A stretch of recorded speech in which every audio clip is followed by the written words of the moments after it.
Welcome to UMC All Access. I'm Vince Bailey, and we've caught up with none other than extraordinaire producer, actress, Miss Terri J. Vaughn. Welcome, Yay. Terri. Thank you. Yay. Thank you so much. Well, so much thank you for being here.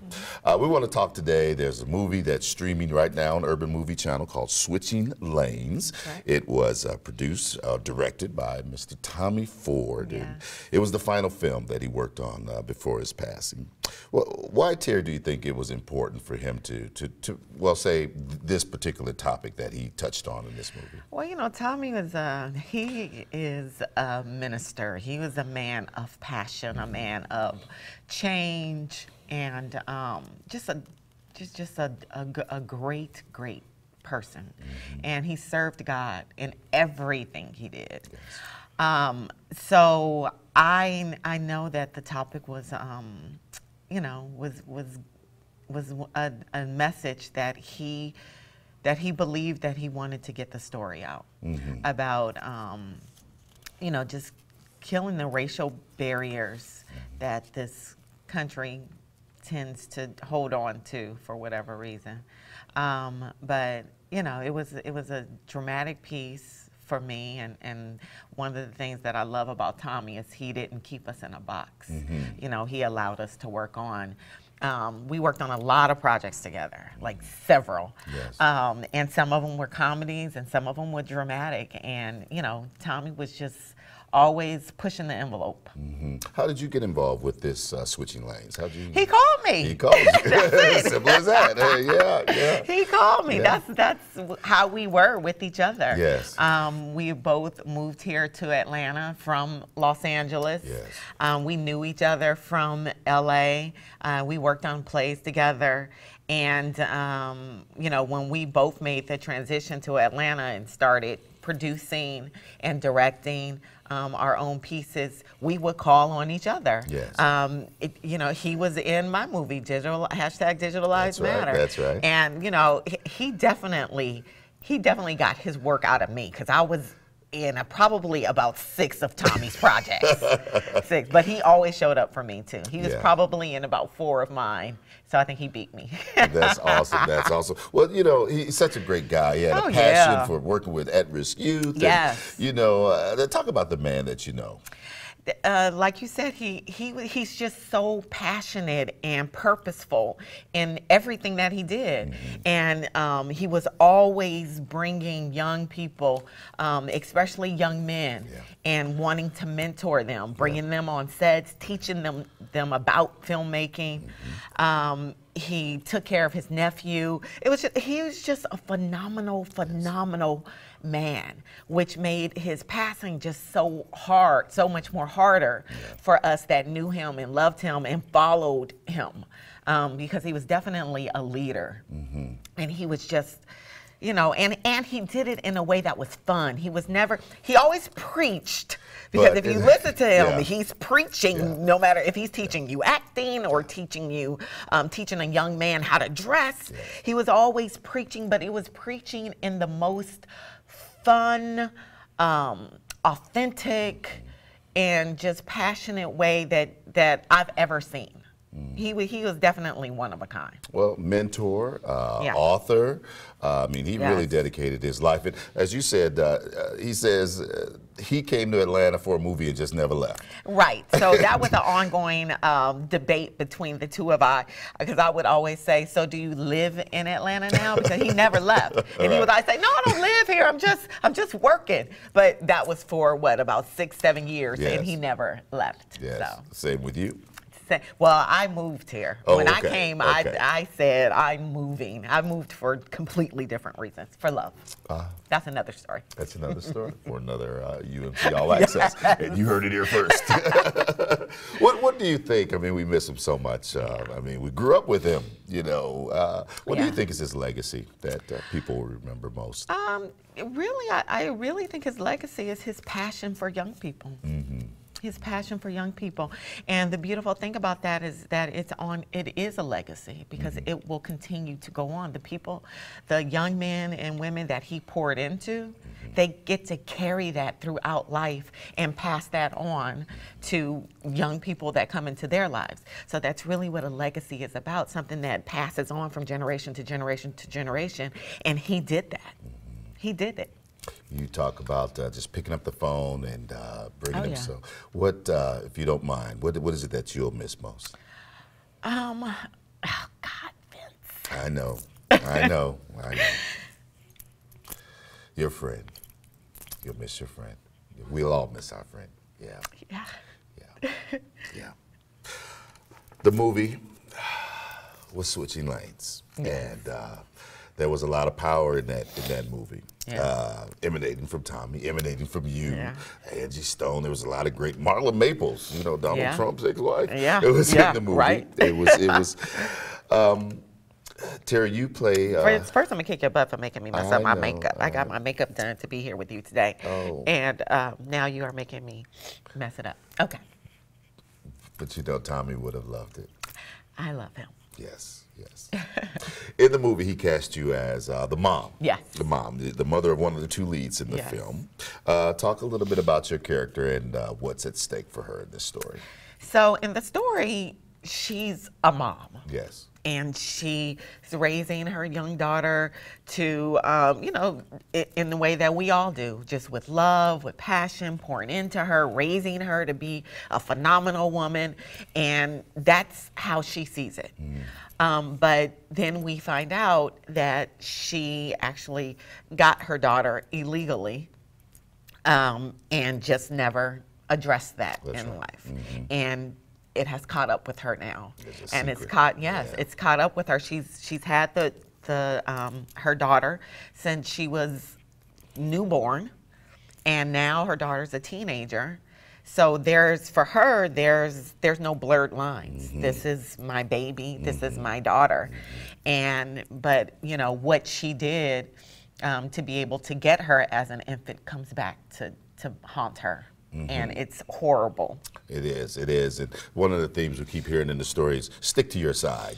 Talk black and white. Stick to your side. And then there's that, Yeah. How does this film, approach this? That's a very delicate, and we're here in Georgia. It's not too far-fetched. It's not. And you go to the right town, and you'll be right in the midst of that. Yes. Sticking to your side. This side of the tracks. That side of the tracks. I mean, did that really ring? Well, I've never, I didn't grow up in that type of, well, you know what, let me fix that, because maybe I did. I grew up in a black neighborhood. I grew up in the hood, and I just never really thought about, oh, that's the white side, this is the black side. It was just second nature. But I also went to school in an area that was just mixed. Like I went to a college prep school. It was really mostly Asians at my school, and then white people, and then a few black people. So my mom really, we were fortunate that my mom made us go to school in that type of environment, just so we could be exposed to something different than just the 4 blocks that we were growing up in. So that was very important. But just with the climate of our nation now and our world, you start to think. You really do start to think, like, did we almost do ourselves a disservice by wanting to press so much to be like white people. That's right. To be accepted and do the things and go to their restaurants, and there were communities in this country that was run by black people, black-owned businesses, black schools, black barbers, Tulsa, black banks. Rosewood, that's right. Exactly. Lots of places. Auburn Avenue. Exactly. And if that had been our focus, I wonder, would it be a whole different story now? Like, because what's wrong with that? Yeah, that's what the kids, in this movie, they found it was kind of easy to get along with those of a different race. The adults were very resistant, but the kids, and so the kids are our future as it relates to this segregation, don't you think? Yes. Yes. Well, the kids are our future. Anyway, yes, in regards to anything. So what we're pouring in them, you know, is so important.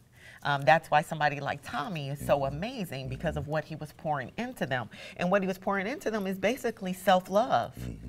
And self-love really helps to kill all the other bigotry and biases that we grow up with, because if you learn to really just love and appreciate who you are, then you don't have any hang-ups about who other people are.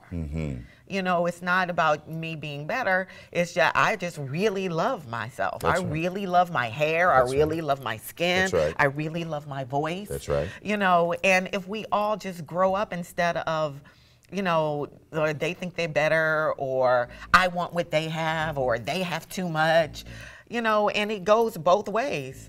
But I think that that's been the detriment of this country. I mean, I don't want to get all political, but, you know, I think that there needs to be a lot more self-love on both sides. On both sides, on all sides. That's right. Yes, that's on right. all sides. What about you know, this for our young people? I mean, are we putting too much pressure? If we didn't get along, quote unquote, should we expect them to get along? Well, you know, again, I can't really relate to that, because I do get along. Yeah. And so I don't see why my kids wouldn't get along. They do. It's like, I mean, I see my kids. They love their friends, and their friends come in all colors. And they don't have any, you know, any gripes or hang-ups. You know, we're at a time when we have to explain stuff because all the stuff that's in the media and what's going on politically, and the whole, you know, the horrible stuff that goes on with the police departments and stuff like that. So we have to explain so much, and in explaining, my prayer is that they don't you know, start to hate because of these things that we have to deal with. Yes. So that's always my prayers, that they don't just grow up, oh, I'm gonna hate white people because, you know, this cop killed this, da, da, da. So I'm hoping that that isn't what comes out of this. But they do need to be aware, especially, you know, raising black kids, especially black men, is they have to be aware. Yes. They have to be aware, and we do them a disservice if we don't make them aware. So, you know, it's God. We just gotta. It comes back to God. Well, you know, in this movie, we find that they're closer than they thought. Yes. The races are closer than they thought. That's right. And it was easier than they thought in some aspects. What do you think will be the surprise for our audience when they watch this movie? Oh, there's lots of surprises, and I don't know what you want Can't me to tell give too away. much, yeah. I don't want to give away too much.